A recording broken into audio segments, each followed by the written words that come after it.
En una tranquila noche del 10 de enero de 2007, un oscuro y siniestro suceso conmocionó a la localidad de Florida, en Buenos Aires, donde en un apartamento de la calle Güemes, los secretos y las sombras se unieron en un oscuro baile que cambiaría varias vidas para siempre. ¿Qué sucedió exactamente allí? Este enigma atrapó la atención de toda una nación y a día de hoy todavía sigue inquietando las mentes curiosas que buscan respuestas. ¿Podrá alguna vez la verdad emerger de entre las sombras? Este es el caso de Solange Gravenheimer.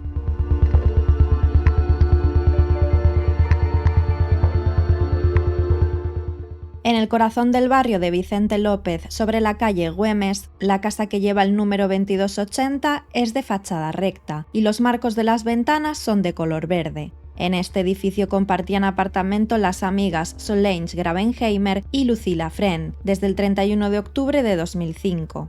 Solange Gravenheimer es hija de Patricia Lamblot y Roberto Gravenheimer, quienes fruto de su matrimonio también tuvieron a Marcos, el hermano menor de Solange.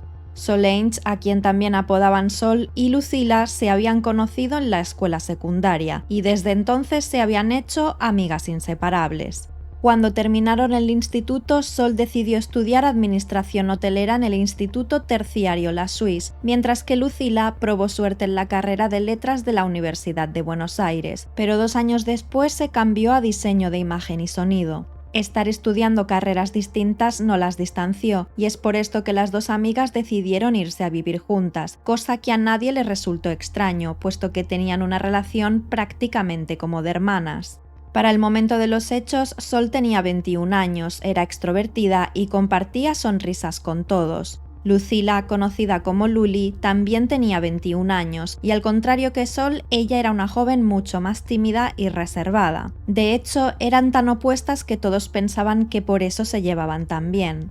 El miércoles 10 de enero de 2007 se presentaba como un día normal y corriente. Luli debía marcharse a las 7:30 a trabajar en el laboratorio Glaxo, ubicado en la localidad de San Fernando, mientras que Sol no debía salir a trabajar hasta las 10:30 a la empresa de vidrios polarizados que dirigía su padre, Roberto Gravenheimer. Luli, como cada día, se marchó sobre las 7:30 y dejó a Sol todavía dormida, con los planes de encontrarse más tarde esa noche en el cumpleaños de Valeria, una prima de Sol y también buena amiga de ambas chicas. En algún momento durante su turno como secretaria en el laboratorio, Luli llamó a Sol, pero ella no le respondió. Llamó una segunda vez y tampoco obtuvo respuesta, así que siguió con su rutina en el trabajo. A las 5:30 salió y después de reunirse con algunos familiares, se dirigió a la casa de Valeria. Al ver que Sol no apareció en la fiesta de cumpleaños y que seguía sin responder sus llamadas, Luli comenzó a entrar en pánico. Preguntó a otras muchachas que también estaban en la fiesta, pero ninguna sabía nada, así que Valeria y ella decidieron salir a buscarla. En medio de todo esto, Luli le dijo a Santiago, el novio de Sol, que estaba preocupada por ella. A todo esto, Santiago Abramovich había sido el novio de Sol durante los últimos 4 años. Esa misma noche había estado cenando con sus padres en un restaurante de San Isidro, y ya cuando llegó a su casa, Luli lo llamó por teléfono sobre las 11 de la noche y le dijo que había llamado a Sol varias veces y que ella no contestaba, por lo que él también se preocupó mucho ya que conocía a Sol y sabía que era muy fácil contactarla, pues ella siempre respondía al teléfono, así que empezó a temer que hubieran secuestrado a su novia. Luli también le dijo que la acompañara a su casa y que la ayudara a buscar a Sol, así que Santiago, antes de las 12 de la noche, salió hacia la calle Güemes. Es así como los 3 muchachos, Luli, Santiago y Valeria, estaban enfrente de la puerta de su casa, pero a Luli le daba miedo subir al apartamento porque no sabía lo que podía encontrarse ahí. Entonces Santiago decidió subir para saber qué era lo que realmente estaba sucediendo. Mientras se acercaba a la entrada del apartamento, Santiago pudo escuchar cómo todavía sonaba el despertador de Sol, pues recordemos que ella se lo había puesto a las 10:30 de la mañana. El chico aceleró el paso y finalmente entró a la habitación de Sol, a quien encontró sin vida, tirada en el suelo. Sol estaba recostada boca abajo y rodeada de una gran mancha de fluido hemático. Santiago tocó su pierna y pudo comprobar que estaba fría al tacto, y esto lo impactó tanto que gritó que Sol estaba muerta y bajó corriendo las escaleras. Acto seguido, los 3 muchachos llamaron a sus padres para contarles lo que había sucedido.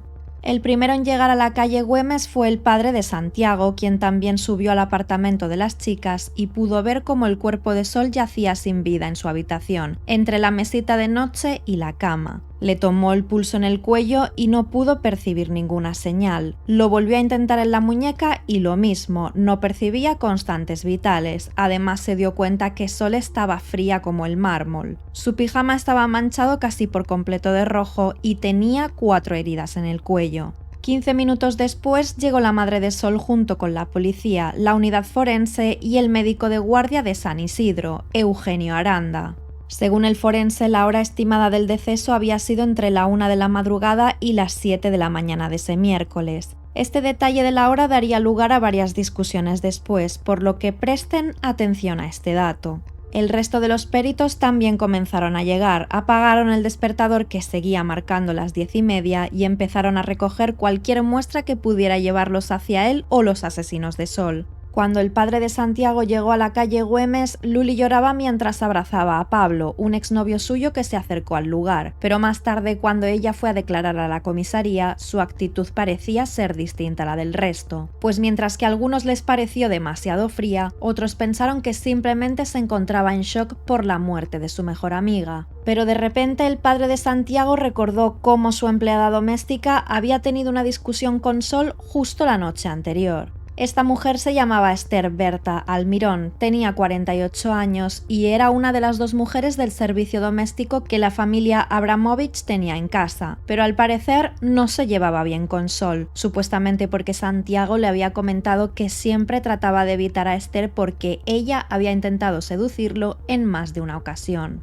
Esa noche del 9 de enero, Sol había ido a cenar a la casa de su novio y se había cruzado con Esther en la cocina. Sol empujó a Esther al pasarle por el lado y ésta les gritó que no jugaran con ella. Después de este grito se empujaron y llegaron a tirarse del cabello hasta que Santiago intercedió y las separó. Y justo 24 horas después, el padre de Santiago respondía a la llamada de su hijo, que acababa de descubrir el cuerpo de Sol sin vida. Inmediatamente el padre de Santiago telefoneó a su casa para que los vigilantes de la entrada llamasen a la policía y retuvieran a la empleada doméstica. Cuando Esther fue trasladada a la comisaría, la mujer se mostraba muy nerviosa, pero describió su versión. Ella dijo que nunca había tratado de seducir a Santiago, pero que sin embargo era el padre del chico quien insistía en buscar un romance con ella, y que cuando subía a dejarle el desayuno, el hombre siempre la recibía vestido apenas con una toalla.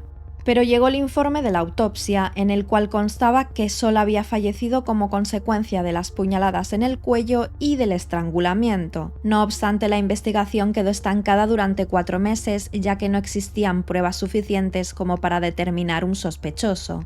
Entonces, para el mes de mayo le llegó una citación a la madre de Sol para participar en la reconstrucción de los hechos, ya que con esto lo que trataban era resolver algunas contradicciones que surgieron en las declaraciones de Luli y Santiago.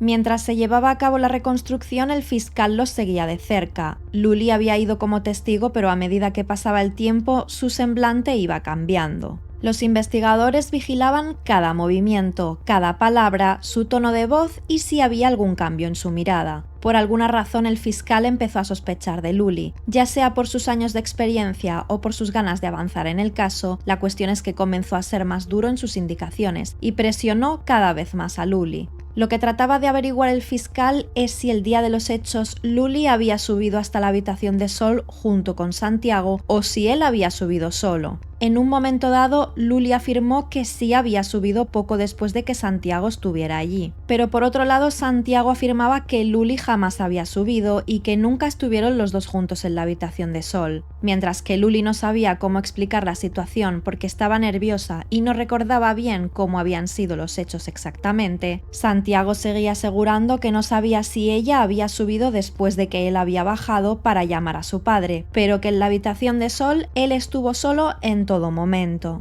Saber si Luli había estado en la habitación de Sol o no era la clave, ya que durante la reconstrucción Luli realizó un acto que solo los investigadores conocían. Simuló el estrangulamiento de Sol. Entonces, si Luli había subido y visto el cuerpo de su amiga, había contado la verdad cuando había declarado, pero si no había subido, como decía Santiago, entonces solo había podido ver el cuerpo de Sol después de quitarle la vida o de ver a otra persona haciéndolo. Como consecuencia, el fiscal no dudó en acusarla de asesinato agravado. Desde ese momento, Lucila Friend, compañera de apartamento y mejor amiga de la víctima, se convirtió en el foco de atención de la investigación. El nombre de Lucila Friend se convirtió en un personaje público y el hecho de que su apellido fuera similar a la palabra friend, que significa amigo en inglés, tampoco ayudaba a su situación. La prensa se llenó de titulares que la presentaban como la principal sospechosa y la posible culpable del fallecimiento de Sol. Pero de ser así, ¿cuál habría sido el motivo? Aunque el fiscal estaba convencido de que Luli había acabado con la vida de Sol y pidió su detención, siempre se la negaron debido a que la reconstrucción fue anulada por los jueces, ya que el interrogatorio y la insistencia en el mecanismo de la muerte de Sol habían quebrantado el principio de autoincriminación, pues según los jueces, Luli debería haber recibido un mejor trato. Cuando ella se declaró inocente, le ordenaron que se sometiera a una evaluación psiquiátrica para fines judiciales en febrero de 2008.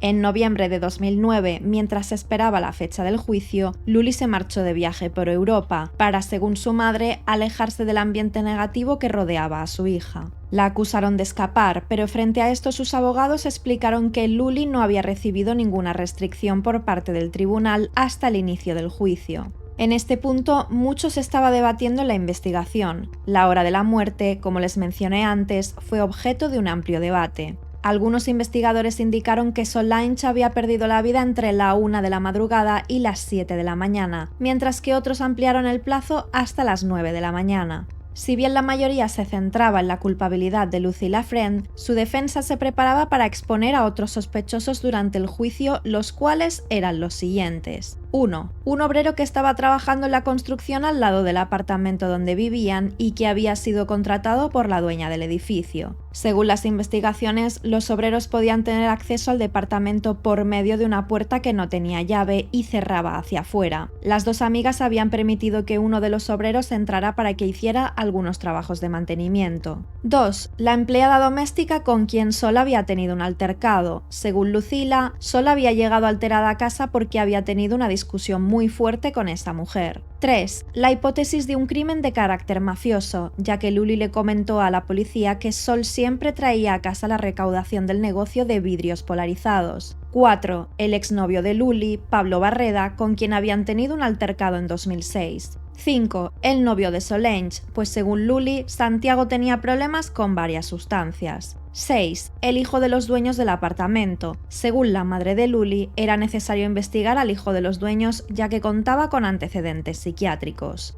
Con una sospechosa principal y otros sospechosos que podían arrojar más información al caso, y así como pruebas que podrían descartar o incriminar a alguien, la fecha del juicio finalmente se fijó para el 13 de junio de 2011. Luli regresó de Europa y este fue el inicio de un proceso extenso y tedioso que arrojaba más dudas que respuestas. Los investigadores debatieron el momento exacto del crimen. ¿Cómo puede variar tanto la ventana de tiempo en un caso de esta magnitud? ¿Fue entre la 1 y las 7 de la mañana o acaso se extendió hasta las 9? El miércoles 10 de enero de 2007, el día del suceso, había amanecido con lluvia y el día permaneció nublado. El clima también influye en la temperatura que tendría el cuerpo sin vida de Sol. No obstante, el origen de toda esta confusión tenía nombre: Eugenio Aranda, pues él había sido el primer médico forense que llegó a la escena y la máxima autoridad para opinar sobre detalles importantes relacionados a la víctima. Sin embargo, poco sabía de la importancia que tendrían sus opiniones en un caso que alcanzó tal popularidad.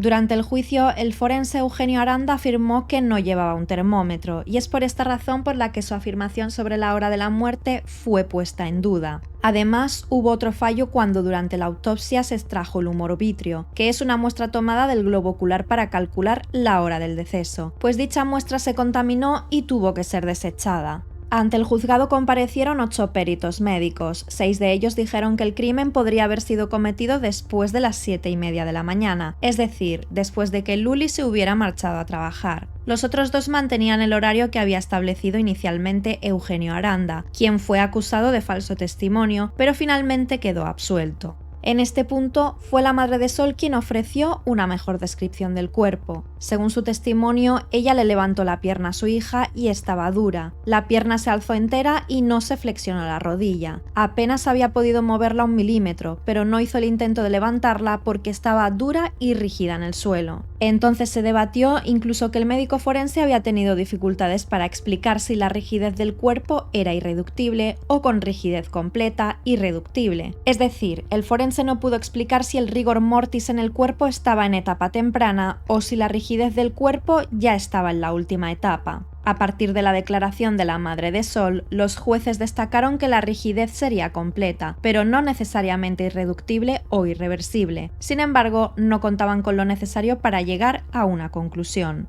En medio de la incertidumbre, lo único claro es que la víctima no se había defendido. Una uña partida fue el único indicio de que tal vez habría intentado quitarse el objeto que la estaba estrangulando. Además, el homicida dejó la marca de sus dedos manchados con sangre en los muslos de Solange, pero lamentablemente nunca pudieron cotejarlos porque la huella no estaba completa. Poco a poco los sospechosos fueron declarando y uno a uno se iban descartando. El médico, investigador y subcomisario de la División de Homicidios, Julio César Julián, planteó las sospechas sobre el encargado de la obra al lado del apartamento y denunció que el fiscal no había dejado que expusiera esta hipótesis. Según este médico, la hora de la muerte sería entre las 10 de la mañana y la 1 de la tarde de aquel 10 de enero. El obrero en cuestión explicó que aunque ese día habían decidido no trabajar porque llovía, había ido desde su vivienda en San Miguel hasta Florida para llevar a reparar el teléfono móvil de su mujer y que desde allí se paró a retirar dinero en un cajero de un banco francés a 15 manzanas de la escena del crimen, a la 1:45 de la tarde. Luego se acercó a la obra para ver si estaba todo en orden y durante el trayecto se encontró una mochila que arrojó sobre el portón de la obra, donde se halló ropa interior de mujer y donde en una de las prendas se hallaron restos de fluido seminal. El médico e investigador Julio César también resaltó que detectaron pisadas unidireccionales hacia el balcón de la habitación de Sol, en un techo que acababa de ser pintado con brea y querosén. Como hipótesis, mencionó que el asesino podría haber entrado al apartamento de Sol desde la obra mediante la puerta que siempre permanecía abierta porque no tenía cerradura. Por su parte, el fiscal descartó como sospechosa a la empleada doméstica de los padres de Santiago, aunque los jueces indicaron que nadie de la familia pudo confirmar que la mujer no hubiera salido de la casa el día del crimen. Con respecto a la hipótesis de que el móvil podría haber sido por robo, esta fue denegada cuando pudo demostrarse que en la escena del crimen no existían señales de robo, pues incluso encontraron los 3.000 pesos de la recaudación del negocio de vidrios polarizados en una de las botas de la víctima. A pesar de que algunos comentaron la posibilidad de que el motivo del crimen había sido por algún enemigo por parte del padre de Sol, el fiscal hizo la investigación y estableció que no había antecedentes, deudas o enemigos que quisieran vengarse. El hijo de los dueños del apartamento donde vivían Sol y Luli también fue descartado, al ser solo la madre de Luli quien sugirió que debía investigarse al muchacho. Los demás testigos jamás lo mencionaron. Cuando llegó el momento de que Luli declarase en el juicio, estuvo 3 horas y media respondiendo preguntas y describiendo su relación con Sol. Su defensa aprovechó para mencionar el maltrato que había recibido en la reconstrucción de los hechos, y Luli comentó que lo que estaba viviendo en el juicio era una fiesta a comparación del momento de la reconstrucción. Todos estos elementos probatorios a los que ha hecho referencia la Fiscalía a lo largo de 4 años, porque nada nuevo se ha agregado, señor presidente, curiosamente lo que van a demostrar es que de ninguna manera pudo haber estado nuestra defendida en el escenario de los hechos, en el momento del homicidio. La prueba que se va a producir en este debate va también a dejar al desnudo, excelentísimo tribunal, el verdadero maltrato que recibió Lucila Fren a lo largo de la investigación penal preparatoria por parte de quienes desarrollaron la pesquisa. Esto lo digo porque hace 2 días, mirando la señal de Telefe, he visto al doctor Damboriana, exactamente el viernes en horas de la tarde, manifestarse en forma falsa sobre la prueba que hoy vamos a ver en este debate. El doctor Damboriana, en la prensa, publica cosas tales como que en el momento de la reconstrucción del hecho, los peritos, y esto lo leo textual, los peritos agarraron un cable y le preguntaron a Lucila de qué era. Ella toma el cable, a uno de los gendarmes lo tira sobre la cama y le pasa ese cable por el cuello. Una de las coartadas de Luli en relación a la hora del deceso de Sol era que su jefe había comprobado que ella había llegado al trabajo a las 8:35 de la mañana, por lo que coincidía con su declaración de que ese día ella había salido de casa a las 7:30. Después se sentó a declarar Pablo Barreda, quien había sido novio de Luli y que aparentemente había querido seducir a Sol. Pablo dio su testimonio explicando que se habían conocido en un taller de teatro al que habían acudido ambas amigas. La relación entre Pablo y Luli se prolongó por casi 2 años, cuando Luli tenía 18 y Pablo casi 30. A mediados de 2006 la diferencia de edad puso fin a su relación. Cuando después Pablo se reunió con Sol, quien también estaba teniendo problemas con Santiago, Luli contó que Sol le confesó que Pablo se le había insinuado. Entre las amigas hubo una llamada por teléfono llena de gritos y correos electrónicos cargados de rencor, pero pronto Luli perdonó a Sol, y esta última le propuso un plan a Luli. Las dos amigas condujeron hasta donde estaba estacionado el vehículo de Pablo y lo destrozaron, rayaron la pintura, rompieron el espejo retrovisor, pincharon los neumáticos y pintaron palabras ofensivas en él. ¿Sería este acto vandálico lo que marcó el fin de la línea de vida de Solange? ¿Pablo habría esperado 2 años para cometer el acto y así no ser el principal sospechoso? Era una teoría interesante, pero finalmente comprobaron su coartada. Pablo, quien era dentista de profesión, se encontraba trabajando ese día. Siendo Luli la mejor amiga de Sol y principal sospechosa de su asesinato, hizo que tanto los medios como los investigadores evaluaran una teoría de amor entre ambas amigas. Pero al consultarle a Pablo si creía que ambas tuvieran este tipo de relación, el dentista aseguró que nunca había visto señales que le indicaran algo similar. Cuando la hipótesis de un amor lésbico también quedó descartada, todo volvía a apuntar a Luli como la principal sospechosa. La familia de Sol y el fiscal se negaban a seguir otras líneas de investigación, pues aseguraban que Luli era la culpable. Amigas en común de Sol y Luli declararon que habían tenido varias peleas a lo largo de su convivencia. Sol les había comentado que Luli usaba su ropa sin permiso, incluso su ropa interior, y que además no colaboraba con las tareas del hogar. La defensa de Luli aclaró que aunque estas cosas parecían importantes para las jóvenes, no era algo que podría justificar un crimen.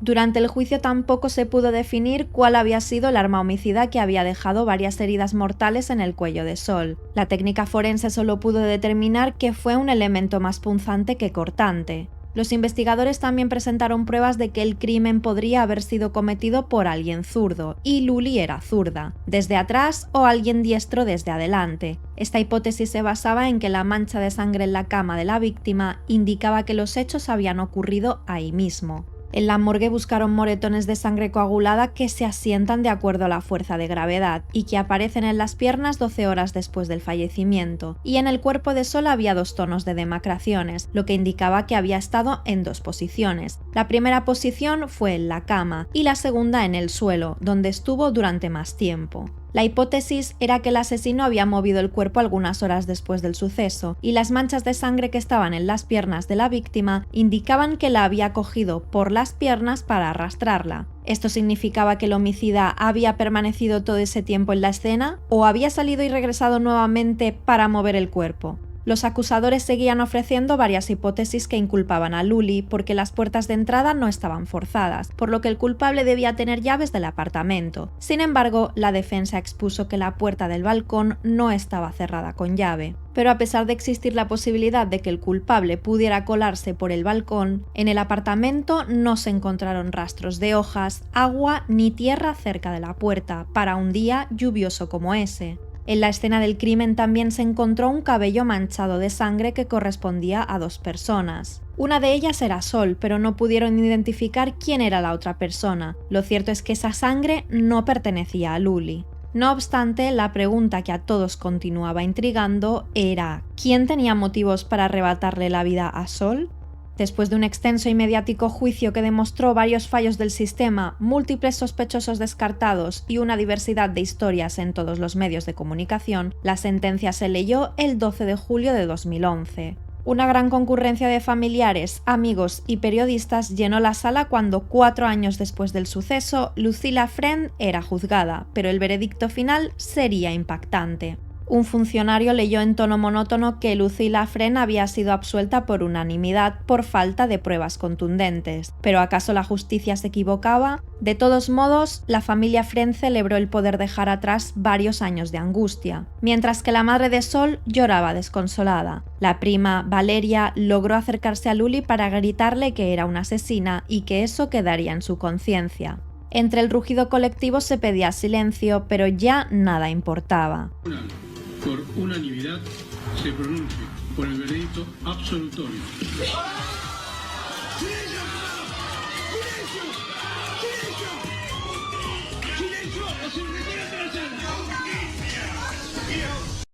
Una vez fuera de los tribunales, Luli dijo que se sentía aliviada, pero que la investigación debía seguir hasta que encontraran al responsable de la muerte de su amiga. Por otro lado, el abogado defensor de la familia Fren destacó que era una lástima cómo el fiscal se había ensañado en perseguir a Luli cuando el homicida seguía libre y seguramente riéndose de todos ellos. En el mes de diciembre de 2013, el Tribunal de Casación confirmó la absolución de todos los cargos contra Lucila Fren.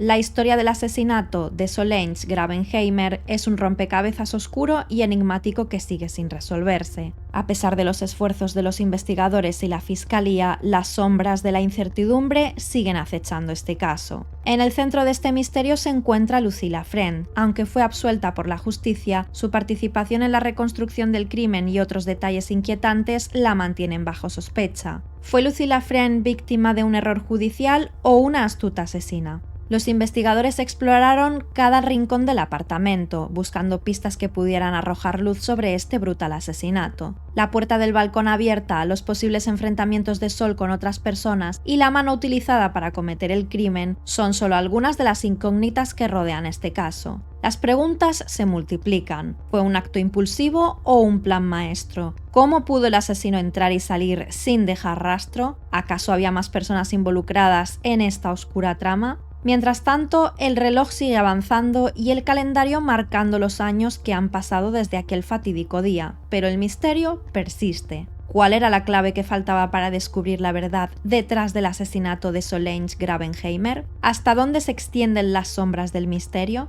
En 2018, casi 9 años después de su absolución, Luli, a través de su madre, fue quien intentó reabrir la investigación del caso con el apoyo del procurador general bonaerense, Julio Contegrand. Esto fue motivado por la repercusión mediática que volvió a tener el caso debido a la película Acusada, basada en una novela inspirada en el crimen de Solange. Sin embargo, se rechazó la posibilidad de reabrir el caso, ya que quien pedía la reapertura no era la familia directa de la víctima, además de que por la falta de certeza en las pruebas de este expediente, cualquier otra hipótesis también podría terminar en fracaso.